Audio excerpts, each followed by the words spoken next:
Hello everyone, welcome to YouTube channel Engineers Education. आप सभी जानते हैं कि आपके बीएड एंट्रेंस एग्जाम के लिए हमारे चैनल पर ऑनलाइन क्लासेस चली हुई है।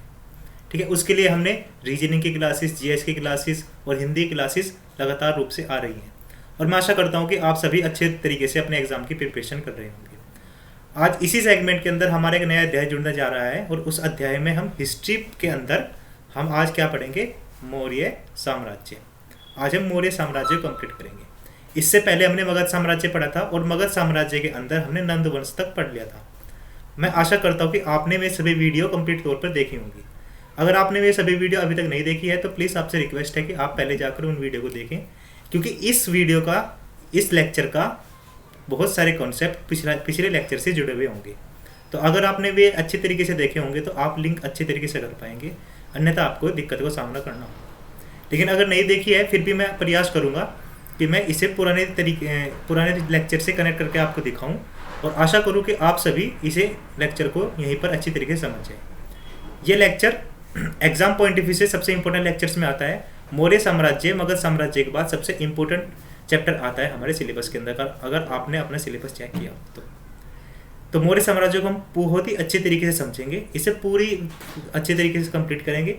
हो सकता है इसमें थोड़ा सा समय लग जाए, लेकिन मैं आशा करता हूं कि आप सभी पढ़ने वाले विद्यार्थी सब्र के साथ इस वीडियो को देखेंगे और अंत तक बने रहेंगे। इसके अंदर मैंने जो महत्वपूर्ण पॉइंट हैं उनको रेड ब्लॉक्स में कर रखा है और इसके साथ साथ मैं आपको ये कुछ पार्ट कहानी के तौर पर भी बताऊंगा और जो कुछ पार्ट महत्वपूर्ण होता है एग्जाम्स पॉइंट ऑफ व्यू के लिए वो आपको पॉइंट डाउन करा दूंगा कि ये एग्जाम्स के लिए बहुत इंपॉर्टेंट है, आप इसको पॉइंट डाउन कर लीजिए। ठीक है, तो इसी के साथ हम शुरुआत करते हैं अपनी क्लास की। एक बात और है कि प्लीज़ आप अगर नए हैं तो चैनल को सब्सक्राइब कर दीजिए, अभी वीडियो को लाइक कर दीजिए और क्या करना है आपको एक मिनट, ये बंद हो गया है, मैं इसको प्लीज़ वेट कीजिएगा, मैं इसको दोबारा से खोलता हूँ अभी।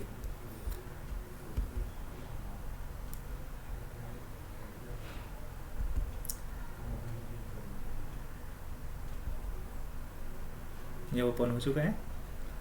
ठीक है, इसमें थोड़ी सी दिक्कत चल रही है लेकिन हम इन चीज़ को सॉल्व आउट कर देंगे। ओके, चलो ये ओपन हो चुका है फिर से। चलिए हम शुरुआत करते हैं अपने वीडियो की। ठीक है, आपसे क्या रिक्वेस्ट है कि अगर आपने अभी तक चैनल सब्सक्राइब नहीं किया है तो प्लीज़ सब्सक्राइब कर लीजिएगा। ठीक है, ओके, नाउ कंटिन्यू दी क्लासेस। ठीक है, लाइक कर दीजिए वीडियो और शेयर भी कर दीजिए। शेयर इसलिए क्योंकि जो महत्वपूर्ण पॉइंट मैं आज पढ़ाने वाला हूँ वो एग्ज़ाम्स के लिए बहुत इंपॉर्टेंट है। तो जो आपके साथी सहपाठी एग्ज़ाम्स की प्रिपरेशन कर रहे हों और अगर भी चाहते हैं कि मौर्य साम्राज्य आज उनका बिल्कुल कंप्लीट हो जाए तो इस क्लास को उनके साथ शेयर कर दीजिए ताकि उनकी भी अच्छी तरीके से तैयारी हो सके। ठीक है, तो हम क्लास को शुरुआत करते हैं। देखिए, हम जानते हैं कि इससे पहले हमने नंदवंश पढ़ा था, है ना, और नंदवंश के अंदर हमने क्या पढ़ा था? नंदवंश के जो अंतिम राजा थे उनका नाम क्या था? धनानंद था। ठीक है, उनका नाम क्या था? धनानंद। और धनानंद का शासन, उनका जो शासन था वह पूरी तरीके से कमज़ोर हो चुका था। किसके द्वारा? चाणक्य के द्वारा। अगर इस बात को समझा जाए तो उनके हिसाब से उनका प्रशासन पूरी तरह से कमज़ोर था। कर व्यवस्था बहुत ज़्यादा हो चुकी थी। ठीक है, शासन नहीं था और जो शासन के अधिकारी थे, पुलिस वाले थे और जो आपके वहाँ पे और अन्य अधिकारी थे वे जनता पर दुराचार किया करते थे। तो इन सब चीज़ों की शिकायत लेकर जो चाणक्य जी हैं वे किसके गए? धनानंद के दरबार में गए। परंतु उस वक्त क्या हुआ, उन्होंने बेइज्जती कर दी। तो धनानंद का यानी कि नंद वंश का नाश करने की प्रतिज्ञा लेकर चाणक्य जी वापस आ गए। तो उसी कॉन्सेप्ट को हम आगे बढ़ाते हैं। हमने ये बात अभी तक पिछली वीडियो में क्लियर कर ली थी। तो इसी कॉन्सेप्ट में एक नया किरदार यहाँ पर आता है निकल कर, सिकंदर। ठीक, आपने इतिहास में इस व्यक्ति के नाम के बारे में बहुत चीज़ सुनी होगी, तो हम सिकंदर के बारे में पढ़ लेते हैं क्योंकि सिकंदर मौर्य वंश से बहुत ज़्यादा कनेक्टेड है। फिर ठीक है, फिलिप्स द्वितीय के पुत्र कौन थे? सिकंदर। ठीक है, तो सिकंदर के पिता का नाम क्या है? फिलिप्स द्वितीय। ठीक है, और वे कहाँ के थे? मकुदुनिया कहते हैं इसको। ठीक है, मकुदुनिया जो साम्राज्य था, अगर आपने विश्व इतिहास पढ़ा हो तो मकुदुनिया साम्राज्य एक सबसे बड़ा साम्राज्य था उस वक्त के टाइम पर। ठीक है, और उनकी राजधानी क्या थी? जो आज के टाइम पे किसकी राजधानी है? इजराइल की राजधानी है। और इजराइल की राजधानी क्या है? जेरूसलम। जेरूसलम उस वक्त मकुदुनिया राज्य की राजधानी के रूप में भी जाना जाता था। हालांकि मकुदुनिया राज्य को मुख्यतः यूनानी राज्य भी हम कहते थे। ठीक है, इन्हें यूनानी राज्य के तौर पर भी समझा जाता है। तो कहीं कहीं अगर यूनान लिखा गए तो भी बात एक ही है, और मकदूनिया लिखा गया तो भी बात एक ही है। ठीक है, तो सिकंदर कहाँ के थे? फिलिप्स द्वितीय के पुत्र थे सिकंदर तृतीय। और इनका क्या मकसद था? इनका सिर्फ एक मकसद था कि विश्व पर राज करना। ठीक है, ये चाहते थे कि पूरा विश्व जीत जाऊं, तो उन्होंने वही अभियान शुरू किया था। तो विश्व जीत अभियान करते हुए ये कहाँ से? पश्चिम से, यानी कि जो आज के टाइम में यूनान यानी कि ग्रीस जिस तरफ है उस तरफ से सभी क्षेत्रों को जीतते हुए ये भारत की तरफ बढ़ रहे थे। तो जिस वक्त तक धनानंद भारत के अंदर राजा थे, है ना, भारत के राजा कौन थे उस वक्त? धनानंद। और उसी वक्त उसी टाइम पीरियड पर सिकंदर भी भारत पर आक्रमण करने के लिए आ चुके थे। तो कहानी जुड़ जाती है चाणक्य से, धनानंद से और सिकंदर से। अब इस कहानी के अंदर ये तीन किरदार आएंगे। चाणक्य की भूमिका क्या रहेगी, धनानंद की भूमिका क्या रहेगी और सिकंदर की भूमिका क्या रहेगी। अब यहाँ पे कहानी बनती है। ठीक है, चलिए मैं आपको बता देता हूँ। ठीक है, अगर हम इसे एक नक्शे के रूप में समझे, ठीक है, अगर आपने विश्व का नक्शा देखा होगा तो मैं एक हल्का सा भारत का नक्शा यहाँ पे एक ड्रॉ करके आपको समझाने की कोशिश करता हूँ कि क्या कहानी थी। ठीक है, ये भारत का नक्शा हो गया लगभग, ये जम्मू कश्मीर हो गया हमारा, और इधर कहीं पे जाके यहाँ है पाटलिपुत्र। ठीक है, जहाँ पे इनकी राजधानी है किसकी? धनानंद की। ठीक है, ये मिट गया, इसको कोई बात नहीं, मैं दोबारा बना देता हूँ। ओके, यहाँ पे पाटलिपुत्र है और यहाँ पे राजधानी किसकी है? धनानंद की। यहाँ से सिंधु नदी होते हुए बहती है। ठीक है, अब क्या हुआ? इस साइड से कौन आ रहे थे? सिकंदर जी आ रहे थे इस साइड से। ठीक है, सिकंदर जी आ रहे थे इस साइड पे, और यहाँ पर किसका शासन था? धनानंद जी का। ठीक है, यहाँ पे धनानंद यानी कि नंदवंश का शासक था। अब उस वक्त क्या हुआ? ठीक है, जो आपके चाणक्य थे, है ना, जो आपके कौन थे? चाणक्य। चाणक्य ने क्या शपथ ले रखी थी कि मैं नंद वंश का नाश करके वहां पे एक नया साम्राज्य बनाऊंगा। और इस बीच उन्हें एक नए व्यक्ति मिले, कौन? चंद्रगुप्त। ठीक है, उनको एक व्यक्ति मिले, चंद्रगुप्त। ठीक है, देखिए चंद्रगुप्त के बारे में ये दो तीन कहानियां बनती हैं। एक कहानी तो बनती है कि चंद्रगुप्त, क्या नाम है, चंद्रगुप्त चाणक्य को रास्ते में खेलते हुए मिले, और उनको खेलते हुए देखकर चाणक्य को ये लगा कि ये व्यक्ति किस पर राज कर सकता है? भारत पर राज कर सकता है। इसीलिए इन्होंने चंद्रगुप्त को अपने साथ ले लिया। और दूसरी कहानी यह बनती है कि चंद्रगुप्त जो थे, चंद्रगुप्त ये चाणक्य जी के पास आए थे।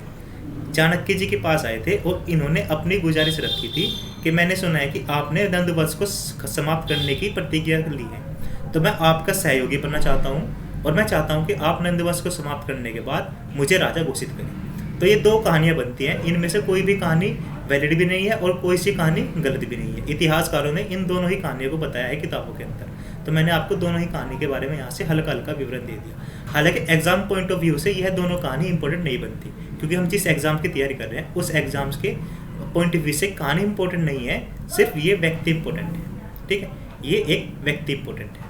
तो अब क्या हुआ? यहाँ पे कौन है? धनानंद जी। इस तरफ से आ रहे सिकंदर जी, और यहाँ पर कहाँ पे? विंध्याचल पर्वतों में, विंध्याचल पर्वत के क्षेत्र में चंद्रगुप्त और चाणक्य जी हैं। ठीक है, अब जब इस बात का चाणक्य जी को पता लगा कि सिकंदर भारत पर हमला करने वाला है, और उनकी भी जिज्ञासा थी कि मैं भी नंद पर हमला कर कर यहाँ पे भारत पर शासन करूँगा, लेकिन वे इस बात से भली भांति वाकिफ थे कि अगर सिकंदर ने भारत पर हमला कर दिया तो बहुत ही ज़्यादा चांस है कि नंद वंश समाप्त कर देंगे और उसके बाद यहाँ पे सिकंदर की हुकूमत होगी। ठीक है, तो इस बात को ये कौन समझ गए थे? चाणक्य जी समझ चुके थे। अब इस बात का इन्हें सॉल्यूशन निकालना था। तो अब चाणक्य जी ने क्या किया? चाणक्य जी ने बहुत ही दिमागदार एक नीति रची। क्या नीति रची? जो चाणक्य थे इस वक्त कौन थे यहाँ पे? जो यहाँ पे बैठे थे, कहाँ पे? इस विंध्याचल पर्वतों में एक राजा प्रवर्तक था। क्या नाम? विंध्याचल पर्वतों में एक राज्य था छोटा सा, उसका राजा का नाम क्या था? प्रवर्तक। अब इन्होंने प्रवर्तक राजा की सेना को अपने साथ लिया और इन्होंने क्या किया? सिकंदर से जाके मुलाकात की, और मुलाकात पे क्या कहा कि हम एक संधि करते हैं। क्या करते हैं? संधि। संधि ये करते हैं कि आप सिकंदर हो, ठीक है, हम जानते हैं कि आप जीत जाओगे, लेकिन आप भारत देश से भलीभांति वाकिफ नहीं हो, इसकी जियोग्राफिकल कंडीशन से वाकिफ नहीं हो। लेकिन अगर आप चंद्रगुप्त और चाणक्य, चंद्रगुप्त और सिकंदर दोनों मिलकर नंद वंश पर हमला करते हैं, तो क्या होगा, आपको हम यहाँ पे जियोग्राफिक कंडीशनल पे आपको हेल्प कराएंगे, कौन सा रास्ता कहाँ से जाता है ये आपको बताएंगे, किस क्षेत्र पर आपको आक्रमण करना है ये बताएंगे, ये सब चीज़ करेंगे तो आपकी हेल्प होगी और आप बहुत ही जल्दी से बिना ज़्यादा टाइम वेस्ट किए आप मगध ये नंदवंश को हरा दोगे और यहाँ पे अपनी जीत मुकम्मल कर लोगे। तो सिकंदर ने कहा ठीक है ये तो फ़ायदा ही है। तब सिकंदर ने पूछा कि आपका क्या फ़ायदा होगा। उन्होंने कहा देखिए हम जानते हैं कि आपका मकसद क्या है, विश्व विजेता बनना। आप भारत को जीत कर आप यहाँ पे राज तो करोगे नहीं, आप वापस चले जाओगे मैकेडोनिया। तो हम चाहते हैं कि आपके नाम पर चंद्रगुप्त यहाँ पे राजा बन जाएगा, आपके नाम पर राज करेगा, ठीक है, यानी कि आपके नाम पर यहाँ पे राज करेगा, लेकिन नाम यहाँ पे यूनानियों का ही होगा। तो सिकंदर इस संधि को मान गया, लेकिन अभी खेल यहाँ पे बाकी था। चाणक्य की ये नीति थी कि अभी जो उनके पास प्रवर्तक राज्य की सेना है वह इतनी बड़ी सेना नहीं थी कि वह नंदवंश को हराते, लेकिन अगर मैं सिकंदर की सेना ले लूँगा, सिकंदर की सेना के साथ प्रवर्तक की सेना भी नंदवंश पर आक्रमण करेगी तो निश्चित ही तौर पर हम जीत जाएंगे। और ऐसे हुआ, सिकंदर और चंद्रगुप्त की सेनाओं ने इस पर आक्रमण करने की यहाँ पे चेष्टा की, लेकिन यह बात किसे पता लग गई, धनानंद को पता लग गई। धनानंद को क्या पता लग गई कि सिकंदर और चंद्रगुप्त एक साथ उन पर आक्रमण करने वाले हैं। तो यह बात सुनकर धनानंद अपना राज्य छोड़कर भाग गए, ठीक है, अपना राज्य छोड़कर भाग गए। अब क्या हुआ, यह बात चंद्रगुप्त को पता लग गई है, चाणक्य को पता लग गई थी कि धनानंद अपना राज्य छोड़कर भाग चुके हैं। और इस बात को उन्होंने सिकंदर को पता नहीं लगने दिया, ठीक है, सिकंदर को पता नहीं लगने दिया कि धनानंद अपना राज्य छोड़कर भाग चुके हैं, ठीक है। तो अब क्या हुआ, आक्रमण तो कर नहीं पाए, धनानंद पहले रास्ता अपना गद्दी छोड़कर भाग गया। अब चाणक्य को लगा कि अब अगर मैं बिना सिकंदर के भी यहाँ पे हमला करूंगा तब भी ये राज्य मेरे अंडर में आ जाएगा। तो उन्होंने क्या किया, अब यहाँ पे एक कहानी और बनती है कि चाणक्य ने सिकंदर की सेना के खाने में चूहे मारने की दवा मिला दी और उसे खा के क्या हो गया, सारी जो सेना थी उनकी तबीयत खराब हो गई। और एक अफवाह ये फैला दी कि भारत जादू टोने का देश है और अगर आप सिंधु नदी को पार करते हैं, ठीक है, सिंधु नदी कहते हैं या व्यास नदी, दोनों ही नदी आ सकती है आपके एग्जाम में। अगर आप सिंधु नदी का आपने पानी पिया है इसलिए आपकी सेना की तबीयत खराब होगी, क्योंकि भारत एक जादू टोने का देश है। तो यह बात सुनकर सेना हड़बड़ा गई, क्योंकि उन्हें लगा कि हमने सिंधु नदी का पानी पिया है इसलिए हमारी तबीयत खराब हो गई है। तो सेना हड़बड़ा गई और सेना ने क्या कहा कि हम आगे नहीं बढ़ेंगे।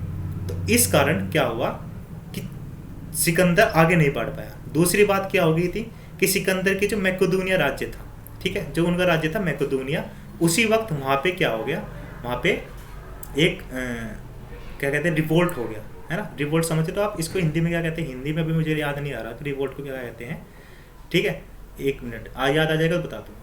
तो मैकेडोनिया में रिवोल्ट हो गया। तो उस वक्त सिकंदर को वापस जाने की जल्दी थी, ठीक है, क्योंकि वो चाहता था कि जो जीता हुआ क्षेत्र है वो ना हारे। तो ये सारी कंडीशन यहाँ पे ऐसे अप्लाई हुई कि सिकंदर सिंधु नदी या व्यास नदी को पार ही नहीं कर पाया।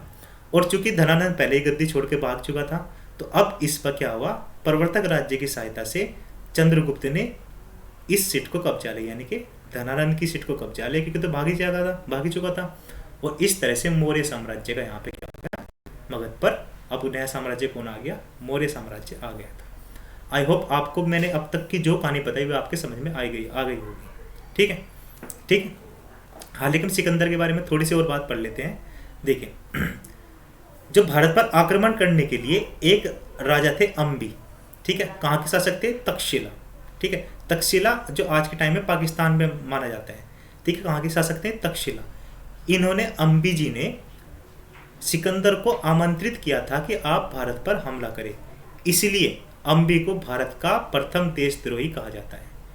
ये कभी कभी एग्जाम में ये क्वेश्चन आ जाता है कि भारत के इतिहासकारों के अनुसार भारत का प्रथम देशद्रोही किसे कहा जाता है, तो तक्षशिला के राजा, यानी कि तक्षशिला के उस वक्त के राजा, यानी कि 326 ईसा पूर्व के राजा कौन थे, अंबी, उनको कहा जाता है, ठीक है।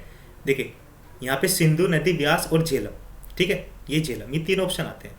सिकंदर ने हाइड्रोपेसस नामक प्रसिद्ध युद्ध राजा पोरस के साथ किया, कहाँ पे, झेलम और चेनाब नदी के अंदर। तो ये भी क्वेश्चन आ जाता है कि एक राजा कौन थे, पोरस और सिकंदर का युद्ध हुआ था सबसे पहले, कहाँ पर, इधर, किस नदी पे, झेलम और चेनाब नदी पे। उसमें राजा पोरस हार चुके थे और सिकंदर जीत गया था, ठीक है। तो इसलिए जस्टिस यूनानी ने के अनुसार सिकंदर ने पोरस को बहादुरी से प्रभावित होकर उसे वापस गद्दी सौंप दी थी। ठीक है, ये कभी कभी क्वेश्चन आने की संभावना तो नहीं रहती, लेकिन ये क्वेश्चन कभी कभी पूछ लेते हैं कि पोरस और सिकंदर का युद्ध किस नदी के किनारे हुआ। तो आप ये बता सकते हैं कि झेलम और चिनाब नदी के किनारे किसका हुआ था, सिकंदर और पोरस का युद्ध। ठीक है, अभी इंपॉर्टेंट बातें क्या है मौर्य में वो आगे आएंगी। ठीक है, ये इतनी इंपॉर्टेंट बात नहीं है। ठीक है, फिर भी आप इसे याद रख सकते हैं, मैंने आपको बता दिया है। ओके, आगे चलते हैं। अब देखिए, यहाँ पे वही बात लिखी हुई है जो मैंने अभी आपको कहानी के तौर पर बताई, सेम वही बातें लिखी हुई है। उत्तर भारत में धनानंद, ये धनानंद है। ठीक है, उत्तर भारत में के शासक धनानंद पर आक्रमण करने के लिए सिकंदर ने अभियान शुरू किया, परंतु सेनापति काइनस की सलाह पर सिकंदर को वापस लौटना पड़ा। अब ये वही सलाह थी कि काइनस ने क्या सलाह दी कि आपकी सेना यहाँ की नदी का पानी पीकर बेकाबू हो चुकी है, तथा ये भी अफवाह वहाँ पे फैल गई थी कि भारत एक जादू टोने का देश है। और चूंकि सिकंदर के राज्य मैकेडोनिया में क्या हो गया था, रिवोल्ट हो चुका था, तो उस कंट्रोल करने के लिए सिकंदर को वापस जाने की जल्दी भी थी। तो इसलिए सिकंदर भारत पर आक्रमण किए बिना ही चले गए। ठीक है, ओके, तो उन्हें वापस लौटना पड़ा। ठीक है ना। अब क्या है, यहाँ से देखो, ये मैंने रेड कर रखा है ना, जो चीज़ मैंने इस पूरी क्लास के अंदर रेड कर रखी है वह एग्जाम पॉइंट ऑफ व्यू से बहुत इंपॉर्टेंट है। एक नाम आपसे पूछ सकते हैं कि बुकाफेल, कि बुकाफेल क्या है। तो बुकाफेल क्या है, सिकंदर के घोड़े का नाम क्या था, बुकाफेल। और वो इस घोड़े से इतना प्रभावित था कि उसने एक राज्य का नाम भी बुकाफेल ही रख दिया था। देखो, सिकंदर ने बुकाफेल व अलेक्जेंड्रिया नामक नगरों की स्थापना की। ठीक है, बुकाफेल व अलेक्जेंड्रिया नामक की स्थापना की। तो इसलिए क्वेश्चन पूछ सकते हैं कि बुकाफेल क्या था। तो बुकाफेल सिकंदर के घोड़े का नाम था। ठीक है, अब देखिए यहाँ पे क्या हुआ। जैसे ही सिकंदर वापस गया कहाँ, अपने राज्य मैकेडोनिया में, तो 2323 ईस्वी में बेबीलोन इराक, ठीक है, उसमें उसकी मृत्यु हो गई।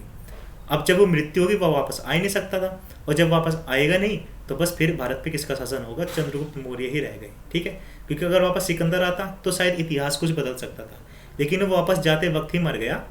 किस कारण मरा, या तो उसके सैनिकों ने मार दिया या किसी षड्यंत्र के कारण मारा गया हो। ठीक है, वो बात अलग है, लेकिन वे वापस आ नहीं पाए। ठीक है, अब तक की कहानी ना वो उस कहानी से आप लिंक कर रहे हैं ना जो मैंने अभी आपको पीछे सुनाई।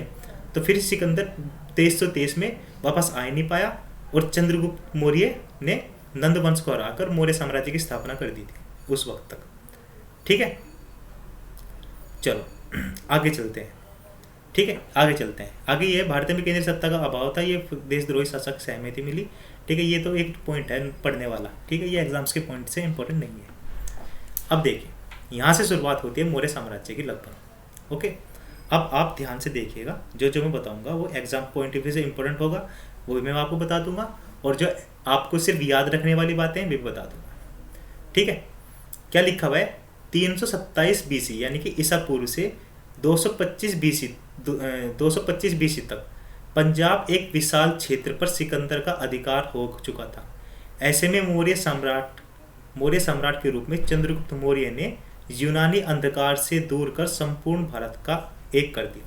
ठीक है, क्योंकि 325 ईस्वी तक तो कौन था, सिकंदर था, लेकिन 323 ईस्वी के बाद सिकंदर मर चुका था, और अब एकमात्र चंद्रगुप्त था। तो चंद्रगुप्त ने किन्हों को हरा दिया था, नंदवंश को भी हरा दिया था।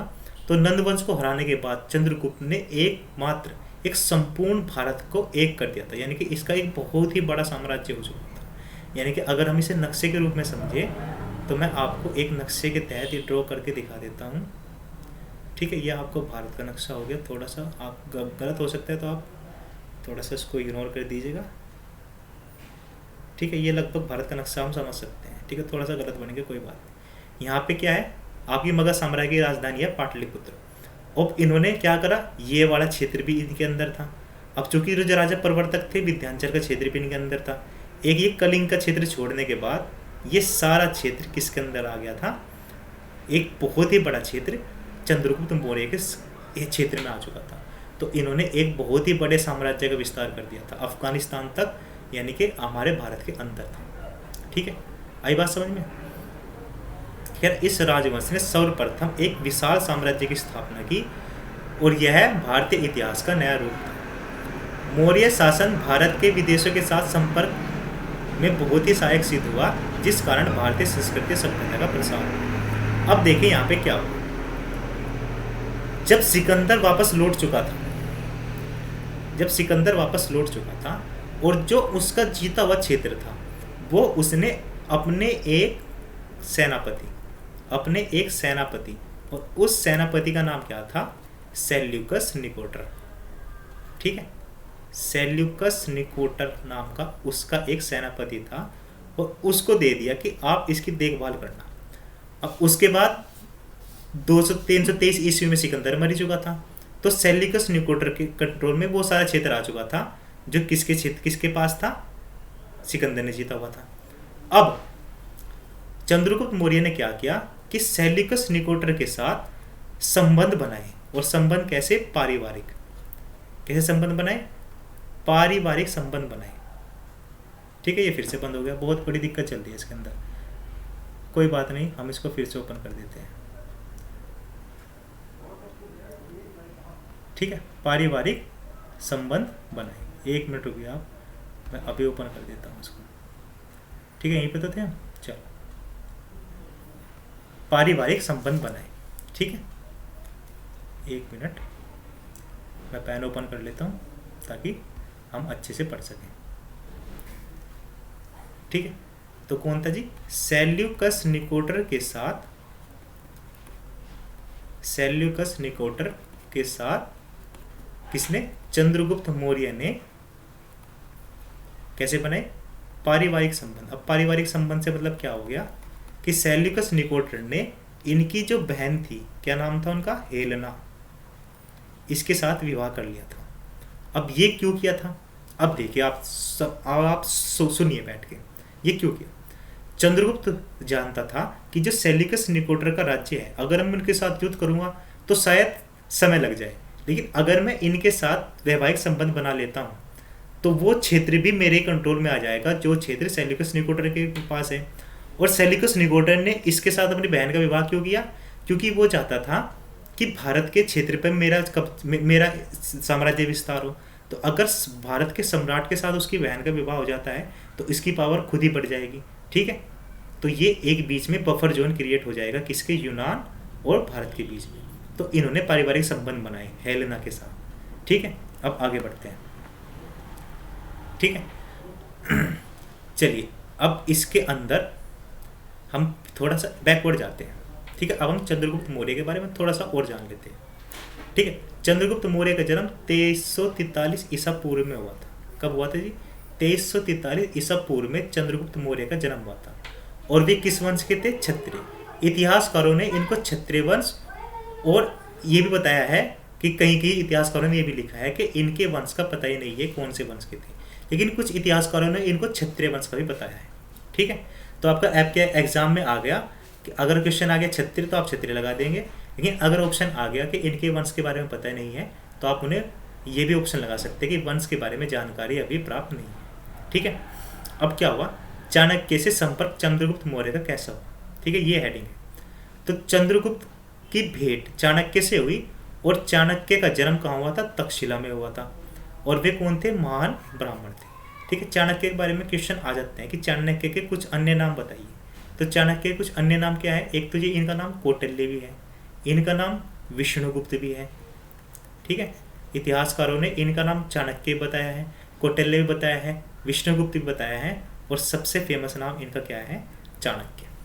ठीक है, चाणक्य उत्तर भारत में नंदवंश साम्राज्य के राजनीतिक दुर्बलता से पूर्ण परिचित थे तथा देश छोटे छोटे राज्यों में विभाजित था। वह संपूर्ण भारत को एक करना चाहते थे। इस उद्देश्य से नंद राजा धनानंद से भेंट पर हुए अपमान के बाद उन्होंने प्रतिज्ञा ली कि वह नंद वंश का नाश करके ही अपने खुले केश बांधेंगे। आपने बहुत सारे टीवी सीरियल्स के अंदर ये सीन देखे होंगे। ठीक है, टीवी सीरियल्स के अंदर या यूट्यूब के अंदर बहुत सारी वीडियोज़ हैं, उनके में ये बताते हैं कि उन्होंने ये प्रतिज्ञा ली। ठीक है, और बहुत से छात्र इस बात से वाकिफ भी होंगे कि उन्होंने नंद वंश का नाश करने के लिए प्रतिज्ञा ली थी, कि उन्होंने चाणक्य जी ने। ठीक है, और फिर चंद्रगुप्त तथा चाणक्य की भेंट के उपरांत दोनों ने मिलकर नंद वंश की समाप्ति की योजना बनाई तथा विंध्याचल पर्वत के निकट मिलकर एक सेना का निर्माण किया, ठीक है। और विंध्याचल पर्वत के जो राजा थे वे कौन थे? प्रवर्तक नाम के राजा थे, ठीक है। इनके साथ संधि की और इनकी सेना की सहायता से किसके साथ? सिकंदर के साथ संधि की, और फिर उसके बाद कूटनीति से उन्होंने नंदवंश को हरा दिया था, ठीक है। ये मैंने अभी कहानी आपको 5 मिनट पहले बता दी, दोबारा बताऊंगा तो टाइम वेस्ट ही होगा। ओके चलो ओके, अब ये नेक्स्ट पॉइंट है, यहाँ पे पढ़ते हैं। यहाँ पे क्या है कि उत्तरापथ में विद्रोह। सिकंदर के पंजाब से लौटने के बाद चंद्रगुप्त यूनान विजय के समस्त अवशेष समाप्त कर उत्तरापथ के अधिकांश राज्यों को अपने अधिकार में ले लिया, ठीक है। ये बात क्या हुई? वही बात हुई कि जब सिकंदर चले गए, पंजाब से चले गए और फिर उनकी मौत भी हो गई, और फिर उन्होंने जो जो क्षेत्र सिकंदर के कंट्रोल में था, पंजाब के क्षेत्र में, उसे चंद्रगुप्त ने यूनान विजय यानी कि यूनान के कुछ क्षेत्र में युद्ध की, यानी कि समस्त जो बचे हुए क्षेत्र थे वे अपने साम्राज्य में मिला लिए। इतनी बात क्लियर हो गई, ठीक है। चंद्रगुप्त ने परवर्ती राज्य प्रवर्तक के साथ राजनीतिक संधि की और मगध के तत्कालीन राजा के साथ युद्ध कर उन्हें परास्त किया। ये मैंने अभी बात बता दी है। ओके आगे चलते हैं, ठीक है।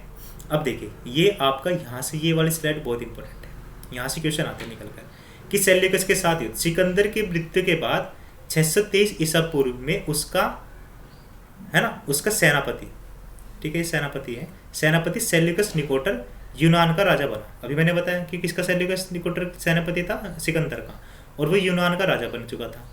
तो सेल्यूकस भारत पर कब्जे के लिए सिंध काबुल को पार कर सन 305 में सेल्यूकस तथा चंद्रगुप्त के बीच युद्ध हुआ, जिसमें सेल्यूकस की पराजय हुई, जिसके तहत दोनों के बीच एक संधि हुई, ठीक है। उनके बीच युद्ध हुआ, युद्ध के बाद पराजय होगी और फिर एक संधि हुई, किसके पास? सेल्यूकस और सिकंदर के बीच में, सेल्यूकस और चंद्रगुप्त के बीच में एक संधि हुई। और संधि के अनुसार क्या हुआ? संधि के अनुसार ये हुआ कि काबुल यानी कि जो आपके टाइम आज के टाइम में अफगानिस्तान है, हेरात, बलूचिस्तान जो आज के टाइम में पाकिस्तान के अंदर आता है, कुछ चंद्रगुप्त के हिस्से में आ गए और चंद्रगुप्त ने 500 हाथी सेल्यूकस को दी। तो ये यहाँ से लाइन, ये इंपॉर्टेंट बार बार एग्जाम में पूछी जाती है कि चंद्रगुप्त ने कितने हाथी सेल्यूकस निकोटर को दिए थे? तो 500 हाथी दिए थे। तो ये आपको पॉइंट याद रखना है। और चंद्रगुप्त का विवाह सेल्यूकस निकोटर की बहन हेलेना के साथ हुआ था, ये पॉइंट भी याद रखनी है, ठीक है। तो दहेज स्वरूप चंद्रगुप्त को काबुल, बलूचिस्तान और हेरात मिले, और रिटर्न गिफ्ट में चंद्रगुप्त ने 500 हाथी सेल्यूकस निकोटर को दिए थे, ठीक है। ये मैंने अभी आप बात बताई भी है और यहाँ पे लिखी हुई भी है। ओके, ये पॉइंट बहुत इंपॉर्टेंट है। जब विवाह हुआ सेल्यूकस निकोटर की बहन हेलेना के साथ, तब यूनान से मेगास्थनीज नामक एक राजदूत भी भारत के अंदर आया, ठीक है। क्या नाम था उसका? मेगास्थनीज। और मेगास्थनीज कौन था? राजदूत। और इसने एक बुक लिखी थी इंडिका, ठीक है। और ये इंडिका बहुत ही बार, न जाने कितनी बार एग्जाम्स के अंदर ये चीज़ें पूछी गई हैं कि इंडिका बुक किसने लिखी? मेगास्थनीज। और मेगास्थनीज किसके दरबार में राजदूत था? चंद्रगुप्त मौर्य के दरबार में, ठीक है। इतनी बात याद रहेगी, ठीक है। ओके, और ये बातें देखो, यही जो मैंने अभी बात बताई है कि हेलेना का विवाह हुआ, 500 हाथी रिटर्न गिफ्ट में दिए, और काबुल, हेलात, बलूचिस्तान मिला। ये सभी बातें हमें कहाँ से मिलती हैं जानकारी? रुद्रादमन अभिलेख से हमें ये प्राप्त होती है, ठीक है। रुद्रादमन अभिलेख कहाँ है? ये गुजरात के अंदर है, ठीक। रुद्रादमन अभिलेख से हमें ये जानकारी प्राप्त होती है। देखें, सौराष्ट्र चंद्रगुप्त साम्राज्य के हिस्से में आ चुका था, ठीक है। एक ये लाइन बहुत इंपॉर्टेंट आती है कि जब चंद्रगुप्त अपने अंतिम समय में इन्होंने कौन सा धर्म ज्वाइन किया था? तो कौन सा धर्म? जैन धर्म। पता नहीं क्यों बच्चे इसको बौद्ध धर्म लगा देते हैं, लेकिन बौद्ध धर्म नहीं था, इन्होंने जैन धर्म ज्वाइन किया था। जैन धर्म अपनाकर उसके भिक्षु बने, और कर्नाटक के श्रावण बेला ग्रह में इनकी मृत्यु हो गई थी। तो ये बहुत इंपॉर्टेंट लाइन है, बहुत एग्जाम में पूछी गई है कि चंद्रगुप्त मौर्य की मृत्यु कहाँ हुई थी? कर्नाटक के श्रावण बेला ग्रह मैसूर के अंदर। और कौन सा धर्म अपनाया था? जैन धर्म इन्होंने अपना लिया था, ठीक है। यहाँ तक आपकी बात क्लियर हो गई होगी, ठीक है। अब आगे चलते हैं। ये स्लाइड भी बहुत इंपॉर्टेंट है आपके एग्जाम पॉइंट ऑफ व्यू से। क्यों इंपॉर्टेंट है? देखिए, ये पूछते हैं कि अर्थशास्त्र नामक बुक किसके द्वारा रचित है? चाणक्य जी के द्वारा। चाणक्य ने एक बुक लिखी थी अर्थशास्त्र। किसके टाइम पीरियड में? चंद्रगुप्त मौर्य के टाइम पीरियड में इन्होंने बुक लिखी थी अर्थशास्त्र। और इस अर्थशास्त्र के अंदर क्या चीज़ है? राजनीति और हमें चंद्रगुप्त मौर्य यानी कि मौर्य साम्राज्य की सारी राजनीति का इतिहास इस बुक से प्राप्त हुआ। ठीक है, ये सारा इतिहास की जानकारी हमें अर्थशास्त्र से प्राप्त हुई है। और अर्थशास्त्र किसने रचना की थी? चाणक्य ने। ठीक है, और जो मेगास्थनीज थे उनके चंद्रगुप्त मौर्य के राजदरबार के जो राजदूत थे उन्होंने एक बुक लिखी थी इंडिका। ठीक है, और इंडिका से उनकी व्यवस्था प्रणाली यानी कि उनके एडमिनिस्ट्रेशन की जानकारी मिलती है ना। एडमिनिस्ट्रेशन आप जानते हो क्या होता है? यानी कि आपका जो शासन है। ठीक है, शासन की जानकारी हमें किससे मिलती है? इंडिका से। तो ये दो बुक बहुत इंपॉर्टेंट है, एग्जाम्स के अंदर बहुत बार पूछी गई है। ठीक है, ओके, क्लियर। अब चंद्रगुप्त मौर्य के पुत्र कौन थे? बिंदुसार। इनका अन्य नाम क्या है? अमित्रघात। इनके बारे में एकमात्र सवाल यही बनता है कि अमित्रघात किसका नाम था, या पूछ सकते हैं कि बिंदुसार का अन्य नाम क्या था? अमित्रघात। तो ये पॉइंट आपको याद रखना है। एक और पूछ सकते हैं कि बिंदुसार के प्रधानमंत्री कौन थे? तो उसमें आपको क्या लगाना है? चाणक्य। बिंदुसार के प्रधानमंत्री कौन थे? चाणक्य। लेकिन चाणक्य चंद्रगुप्त के प्रधानमंत्री नहीं थे, यह बात याद रखना। चंद्रगुप्त मौर्य के काल में प्रधानमंत्री चाणक्य नहीं थे। उन्होंने सिर्फ साम्राज्य जितवाकर वे साम्राज्य को छोड़कर कहाँ चले गए थे? अपने आश्रम में चले गए थे। लेकिन जब बिंदुसार राजा बना तो चंद्रगुप्त के कहने पर चाणक्य जी ने बिंदुसार के प्रधानमंत्री के रूप में पद ग्रहण किया। तो ये पॉइंट याद रखने वाली बात है। कभी आप चाणक्य का भी प्रधानमंत्री चंद्रगुप्त मौर्य का भी प्रधानमंत्री चाणक्य बता दें, लेकिन ऐसा नहीं है। चाणक्य सिर्फ बिंदुसार के प्रधानमंत्री थे। ठीक है, इतनी बात क्लियर है। तो इनके बारे में ये दो पॉइंट इंपॉर्टेंट है, ये एग्जाम्स में आते हैं, बाकी इतने इंपॉर्टेंट नहीं है। इसके बाद जो अशोक आते हैं वो इंपॉर्टेंट है। ठीक है, ओके। अब बिंदुसार के पुत्र कौन थे? अशोक। अब इसके बारे में भी एक कहानी है, वो भी मैं आपको बता देता हूँ। लगभग बिंदुसार के 100 पुत्र थे। कितने पुत्र थे? 100 पुत्र थे लगभग। और बिंदुसार का जो सबसे प्रिय पुत्र था उसका नाम था सुशील। क्या नाम था? सुशील। ठीक है, और अशोक भी उनके पुत्र थे। अब जब बिंदुसार के मृत्यु का टाइम आ गया था, किसका? मृत्यु का टाइम आ गया था, तो तब बिंदुसार चाहते थे कि सुसीम राजा बने और अशोक राजा ना बने। लेकिन अशोक चाहते थे कि मैं राजा बनूं, सुसीम चाहते थे कि मैं राजा बनूं। अब इसके अंदर देखिए कहानी क्या हुई। ठीक है, अब बिंदुसार तो कहाँ थे? बिंदुसार बुढ़ापे में थे, मृत्यु के बिस्तर पर लेटे हुए थे। और कहाँ थे ये? पाटलिपुत्र में थे। ठीक है, ये कहाँ थे? पाटलिपुत्र में। और अशोक कहाँ था? अशोक था तक्षशिला में।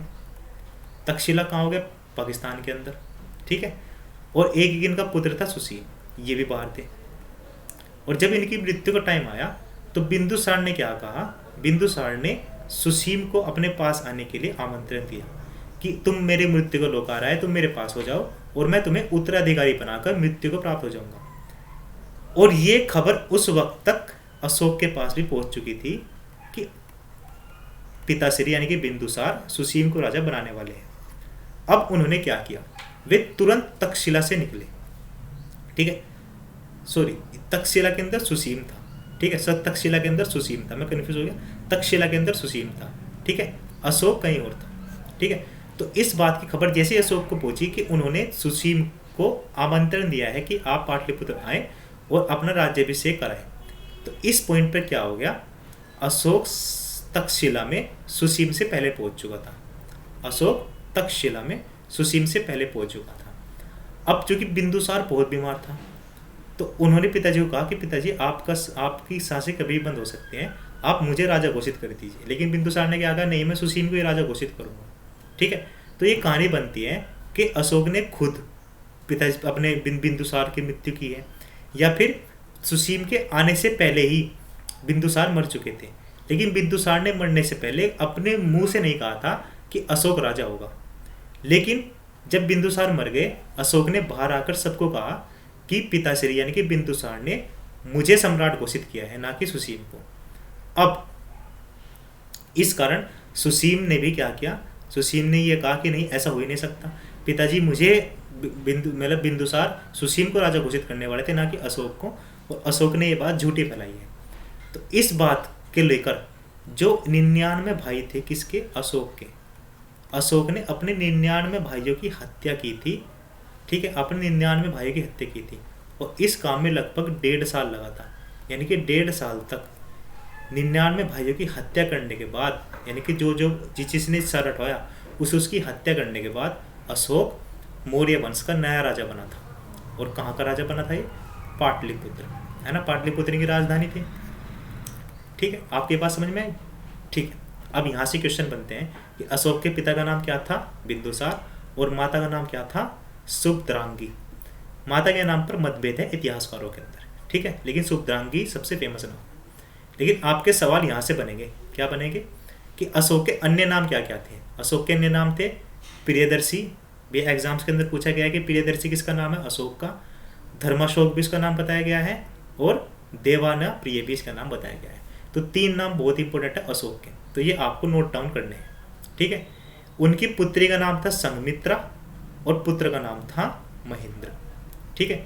ये बात होगी याद, इनको याद करना पड़ेगा, और बार बार पढ़ेंगे तो याद हो जाएगा, ठीक है। सर्वप्रथम अशोक ने तक्षशिला का विद्रोह शांत किया। क्यों? क्योंकि उसका भाई तक्षशिला के अंदर ही था ना, तो पहले तो इन्होंने तक्षशिला के अंदर जाके सुसीम को ही मारा, तो तक्षशिला का विद्रोह शांत किया। तो सबसे पहले अशोक ने किसका विद्रोह शांत किया, तक्षशिला का, ठीक है। और अपने पिता की मृत्यु के बाद खुद को सम्राट घोषित कर लिया, ठीक है। ये पॉइंट भी बहुत इंपॉर्टेंट है, एग्जाम के अंदर पूछा जाता है। कश्मीर विजय, कश्मीर का प्रथम शासक कौन था, अशोक। तो बहुत एग्जाम में पूछा गया है कि कश्मीर के प्रथम शासक कौन थे, तो अशोक थे प्रथम शासक कश्मीर के, ठीक है। और श्रीनगर का नामक नगर बसाया था। जो आज के टाइम में कश्मीर के अंदर श्रीनगर है ना, तो वो किसने बसाया था, वो अशोक ने ही उस शहर को बसाया था, श्रीनगर नाम के शहर को, ठीक है। और इसकी हमें कहाँ से मिलती है जानकारी, जो राजतरंगिणी है, ठीक है। कश्मीर की सारा इतिहास किसके अंदर है, राजतरंगिणी के अंदर, और राजतरंगिणी की रचना किसने की है, कल्हण ने, ठीक है। तो ये क्वेश्चन भी आ सकता है कि राजतरंगिणी के लेखक कौन है, कल्हण, और राजतरंगिणी के अंदर है क्या है, इसके अंदर कश्मीर का इतिहास लिखा हुआ है, ठीक है। कश्मीर का इतिहास लिखा हुआ है किसके अंदर, राजतरंगिणी के अंदर। तो आई होप ये पॉइंट आपको क्लियर हुए होंगे। तो अब मैं नेक्स्ट स्लाइड के अंदर चलता हूँ, चलिए। ओके, अब अशोक के टाइम पे ये कलिंग विजय बहुत इंपॉर्टेंट आता है। इसके ऊपर तो एक मूवी बनी हुई है, शाहरुख खान की मूवी आई थी, शायद आपने देखी हो या नहीं देखी हो, तो उसके अंदर भी कलिंग विजय का दिखाया गया है स्वरूप, ठीक है। तो अशोक ने अपने राज्याभिषेक के 13 वर्ष बाद, कितने वर्ष बाद जी, 13 वर्ष बाद कलिंग विजय का अभियान शुरू किया। अब देखिए, मैं इसका आपको कॉन्सेप्ट बता देता हूँ कि कलिंग का युद्ध हुआ क्यों था, ठीक है। ये एक हम भारत का नक्शा बना लेते हैं, यहाँ पे बना लेते हैं, है ना, ठीक है। ये एक भारत का एक छोटा सा अगर मैं नक्शा बनाऊँ, ठीक है, चलो ऊपर आपको दिख नहीं रहा होगा, तो यहाँ पे करीब, यहाँ पे हो गया आपका पाटलिपुत्र, और ये एरिया आपका क्या कहलाता है जी, ये एरिया आपका लगभग कहलाता है उड़ीसा का। जो आज के टाइम पे ओडिशा है, उस टाइम पर इसको हम कलिंगा के रूप में जानते थे। किसके रूप में, कलिंग के रूप में। आज के टाइम पे हम ओडिशा के रूप में जानते हैं, लेकिन उस वक्त इसका नाम कलिंग था। अब जो कलिंग एक क्षेत्र ऐसा था कि ये मौर्य साम्राज्य के अधीन नहीं था, लेकिन चूंकि यहाँ पे क्या था, ये यहाँ पे है समुद्र, आज तो जानते हैं यहाँ पे बंगाल की खाड़ी है, और समुद्र का हिस्सा यहाँ पे आता है, और इस क्षेत्र से विदेशों के साथ व्यापार होता था। और विदेशों के साथ व्यापार होने के साथ साथ जो दुश्मन देश के सेना थे या उनके कौन होते थे, गुप्तचर होते थे, वे मौर्य के अंदर एंटर होते थे। तो ये प्रॉब्लम थी किसकी, कलिंग की, जो अशोक के सामने आई।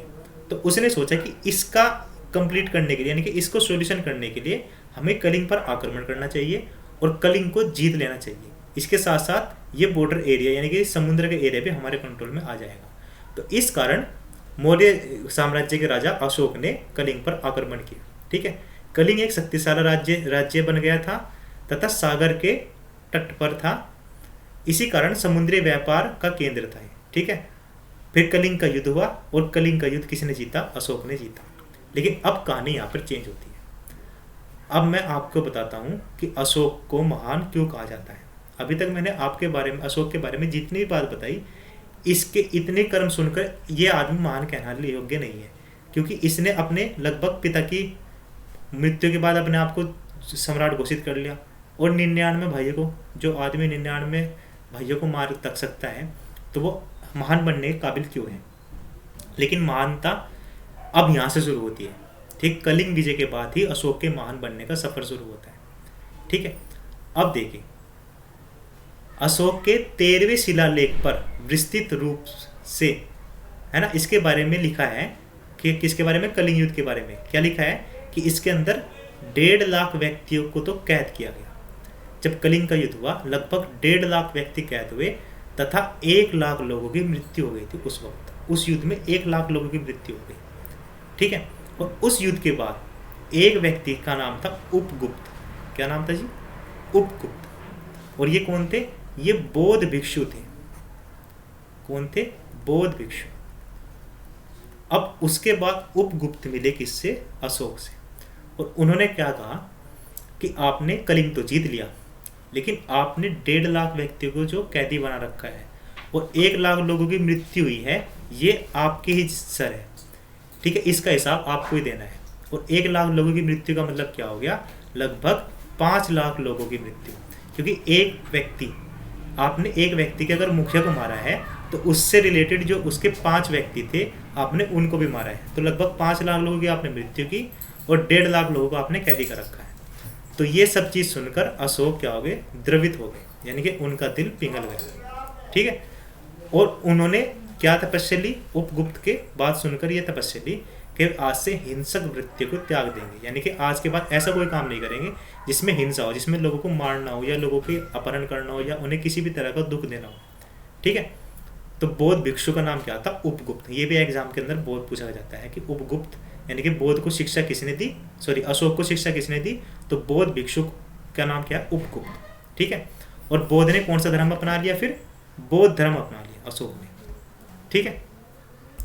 कौन सा धर्म अपना लिया? बौद्ध धर्म अशोक ने अपना लिया। ओके, चलिए आगे चलते हैं। इतनी बात आपको क्लियर होगी? आगे चलते हैं। आज की क्लास इतनी करते हैं, ठीक है। नेक्स्ट क्लास चलिए, अभी ये क्लास थोड़ी सी लंबी है, अभी तो ये आधी हुई है और आपका टाइम भी पूरा हो गया होगा, लगता है आप बोर भी हो गए होंगे। तो इस क्लास को हम अभी यहीं पे फ्यूज करते हैं और इसका नेक्स्ट पार्ट हम लेके आएंगे, ठीक है। आप तब तक इस क्लास का यहीं पर ही समझिए, ठीक है। अभी आधी हो गई और इस क्लास का नेक्स्ट पार्ट हम अगले भाग में लेके आएंगे। इसके साथ साथ आपको कुछ जानकारी मैं दे देता हूँ। क्या जानकारी देता हूँ कि देखिए, ये पूरे पीपीटी मेरे द्वारा प्रिपेयर की गई है, ये मेरे बारे में लिखी हुई है बातें कि मैंने अभी तक क्या क्या किया है। इम्पोर्टेंट बात ये आती है कि आपको किसी भी तरह के किसी भी सवाल में कोई दिक्कत हो तो आप इस नंबर पर व्हाट्सअप करके मुझसे पूछ सकते हैं, ठीक है। मैं आपको डायरेक्ट यहाँ पे रिप्लाई करूँगा, ठीक है। इसके साथ साथ आपको किसी भी कॉम्पिटिटिव एग्जाम की प्रिपरेशन करनी हो तो आप हमारे यूट्यूब चैनल पर भी कनेक्ट हो सकते हैं या आप हमें इस नंबर से बात कर सकते हैं, ठीक है। तो अब हम नेक्स्ट क्लास में मिलते हैं मौर्य साम्राज्य की द्वितीय भाग के अंदर। तब तक के लिए अपना ख्याल रखिए। धन्यवाद।